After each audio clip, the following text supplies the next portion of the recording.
आज जो विषय मैं अपनी कहानी के जरिए उठाने जा रही हूँ, वह विषय एक कटु सत्य है जिसको हर स्त्री ने, चाहे वह किसी भी उम्र की हो, एक नहीं कई बार सामना किया है, भोगा है। कहानी का शीर्षक है स्पर्श। सुनीता बड़ी उत्साहित थी अपनी बेटी को पहली बार बस में भेजकर, क्योंकि वह हमेशा चाहती थी कि उसकी बेटी पब्लिक ट्रांसपोर्ट में जाना आना सीखे।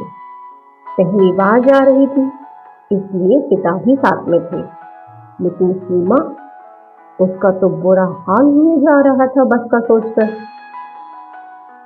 सफर तो कई बार किया उसने, लेकिन माँ के बिना कभी नहीं। माँ के साथ हमेशा सुरक्षित महसूस करती थी वह, लेकिन आज पिता के साथ अकेले जाना था उसे। सुनीता ने कठोर बनकर सीमा को भेज ही दिया। बस खचाखच भरी हुई थी, पीछे बैठने के लिए कहीं कोई स्थान नहीं था। ड्राइवर ने दोनों को आगे बोनट के पास बैठा दिया। एक लड़का जगह न मिलने के कारण बोनट पर बैठा हुआ था। थोड़ी देर बैठे रहने की वजह से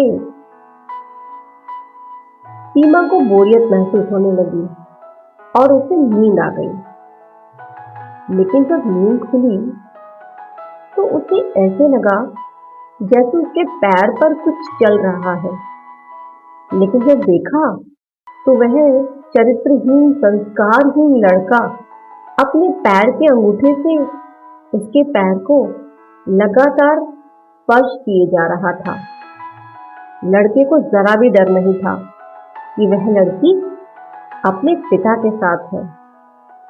उधर सीमा असहज हो गई थी। वह अत्यंत चुभने वाली दृष्टि से लहूलुहान हो रही थी, लेकिन पता नहीं क्यों अपने पिता को एक शब्द भी नहीं बता पाई सीमा उस लड़के के बारे में। माँ बहुत याद आ रही थी। यदि माँ होती तो बताना ही नहीं पड़ता, वह स्वयं समझ जाती। रास्ता बहुत लंबा था, लेकिन सीमा के लिए लंबा ही नहीं, बोझिल भी था। पता नहीं कैसे उस अबोध लड़की ने समय काटा। जैसे ही वह लड़का अपने स्टॉप पर उतरा, उसने राहत की सांस ली। चाहे वह लड़का उसे फिर कभी नहीं दिखा, लेकिन उसका डरावना व्यवहार सीमा सारी उम्र याद रखेगी। बिल्कुल वैसे ही जैसे हम खूबसूरत यादों को अपने मस्तिष्क में समेट कर रखते हैं।